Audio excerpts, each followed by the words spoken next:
कला का एक और प्रोसेस है जिसे रेंडरिंग कहा जाता है या अनुरंगन कहा जाता है। अब हम देखते हैं कि जब चित्रण में से रूप के ठोस अंकन का ध्येय हम समाप्त कर देते हैं और उसको समाप्त करके चित्रण सरलीकृत करके संयोजित करना रेंडरिंग की दृष्टि से उसे द्विआयामी चित्रण किया जाता है, तो यह अनुरंगन या रेंडरिंग कहलाता है। ऐसे में समस्या चित्रकार के समक्ष वस्तु के त्रिआयामी स्वरूप को चित्रभूमि के द्विआयामी स्वरूप पर चित्रण की आती है, क्योंकि वस्तु आकृति के रूप का बंधन जो त्रिआयामी प्रभाव लिए हुए होता है, चित्रकार को इस भ्रम से मुक्त नहीं होने देता, जबकि वस्तु आकृति का उद्देश्य केवल मात्र प्रेरणा है। सृजन का स्वतंत्र प्रक्रिया जो हमारा एक साधन है और इसका प्रारंभ वास्तविक प्रेरक तत्व से होता है। सफल तकनीकी प्रयोग, प्रमाण परिवर्तन और पुनर्संयोजन से चित्रण में नंदात्मक प्रभाव उत्पन्न किया जा सकता है। द्विआयामी चित्रण में कला तत्व प्रभावी होते हैं। सृजनात्मकता, आकृतियों का मुक्त संयोजन, स्वतंत्र व बंधन रहित वर्णन, नियोजन, स्वतंत्र तल व्यवस्था आदि की चित्रण में सहायता ली जाती है। इसी प्रकार ज्यामिति, क्षय वृद्धि का प्रभाव, काल्पनिक छाया प्रकाश, रूप, रंग, पोत का प्रयोग और स्वाभाविकता से हटकर कलात्मक प्रभाव की सृष्टि ही द्विआयामी चित्रण के उद्देश्य कहलाते हैं।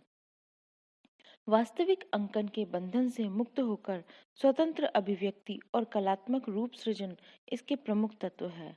जब चित्रकार वस्तु अथवा समूह को देखता है तो उसके मस्तिष्क पर उसका संपूर्ण प्रभाव अंकित हो जाता है, जिसे हमें गेस्टाल्ट भी कहते हैं। इस प्रभाव में कभी वस्तु की आकृति, कभी रंग, कभी उनकी व्यवस्था महत्वपूर्ण होते रहते हैं। कलाकार की आंख कैमरे की आंख के विपरीत आकृति के छोटे व बारीक विवरणों को छोड़कर वस्तु के मुख्य आकर्षण को पकड़ने की कोशिश करती है। जब चित्रकार उसे और भी गौर से अध्ययन करता है तो उसे चित्रण में प्रमुख प्रभाव रखने वाले तत्व मिल जाते हैं। इस प्रकार कलाकार कलाकृति सृजन के लिए प्रेरणा आधार प्राप्त कर लेता है। ऐसी स्थिति में कलाकृति निर्माण के दो दृष्टिकोण संभव है। पहला हम देखते हैं कि यदि एक चित्रकार के मस्तिष्क में वस्तु के त्रिआयामी स्वरूप का या त्रिआयामी स्वरूप को लेकर वह पूर्वाग्रह है उससे वह ग्रसित होता है, तो कलाकृति वास्तविकता का भ्रम उत्पन्न करने वाली तथा बंधन जैसी प्रतीत होने लगेगी। जो कई बार ये चुनौती कला विद्यार्थियों के समक्ष बहुत रहती है। और दूसरा हम देखते हैं कि सृजनात्मकता से प्रेरित होकर कलाकार बंधन मुक्त हो जाता है और बंधन मुक्त के पश्चात चित्रण को प्रेरित होता है और कलाकृति सुंदर व लयात्मक संयोजन की और वो अग्रसित होता है, तो उसमें सृजनात्मकता अधिक दिखाई देगी। इसमें वस्तु का वास्तविक रूप स्वतः ही गौण हो जाएगा और कला तत्व का संयोजन के सिद्धांत के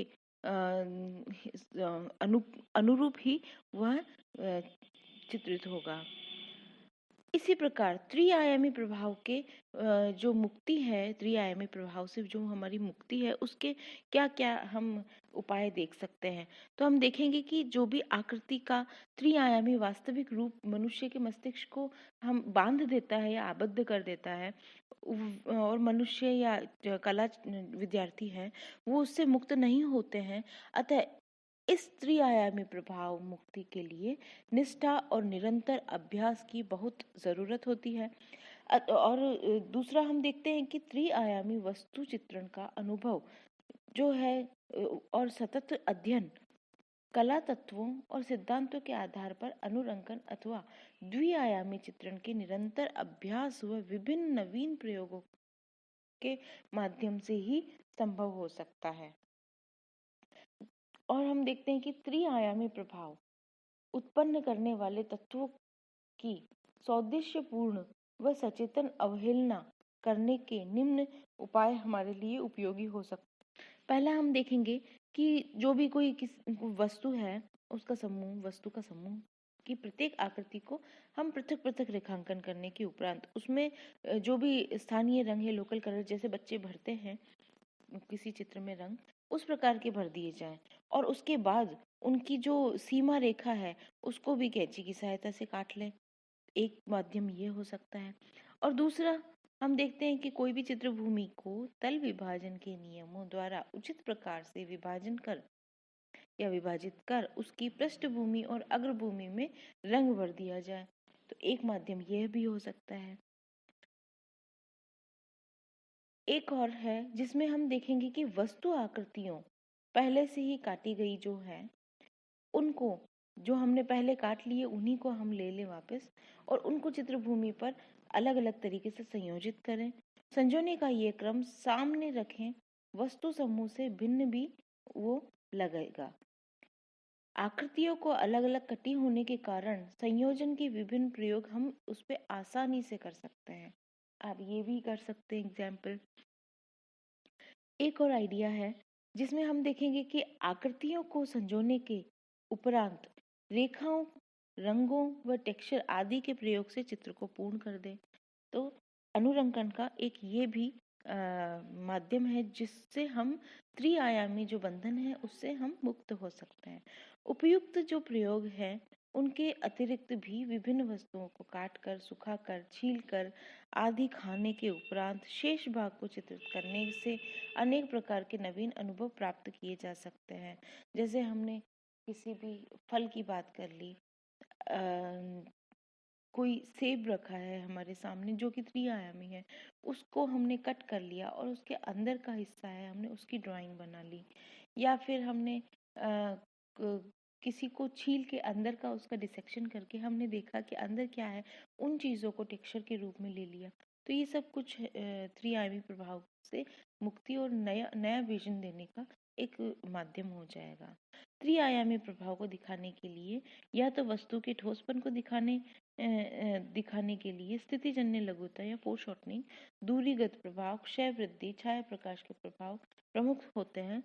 अतः द्विआयामी अंकन अथवा अनुरंगन के लिए उपयुक्त प्रयोग करने चाहिए। द्विआयामी अनुरंगन के लिए कुछ ध्यान में रखने के लिए उपयोगी बातें भी होती हैं, जैसे कि हमको जो भी अंकन करते वक्त एक तो ज्यामितीय अथवा क्षय वृद्धि है या लीनियर पर्सपेक्टिव है उससे बचना चाहिए। दूसरा है कि जो एरियल पर्सपेक्टिव है उससे हमको थोड़ा सा मुक्त होना चाहिए। या नेचुरल लाइट और शेड है उसको हमको कुछ समय के लिए भूल जाना चाहिए। या नेचुरल इफेक्ट उसमें आ रहे हैं उससे हमको थोड़ा सा बंधन मुक्त होना चाहिए। या रियलिस्टिक इफेक्ट जो है उसको छोड़ देना चाहिए। तो ये सब कुछ एक जो बच्चा होता है वो अपने चित्रों में इस प्रकार के जो ये मुक्ति है वो उनसे मुक्त होता है क्योंकि उसको इसका ज्ञान नहीं होता। और उसी प्रकार से हमको भी वो स्टेप्स हैं जो फॉलो करने चाहिए। और ऐसी क्या चीज़ है जिसका हम उपयोग करें जिससे हमारी रेंडरिंग है वो बहुत अच्छी बने। तो उसके लिए हम देखेंगे कि जो भी हमने मोटिव लिया है उसका सिंप्लीफिकेशन।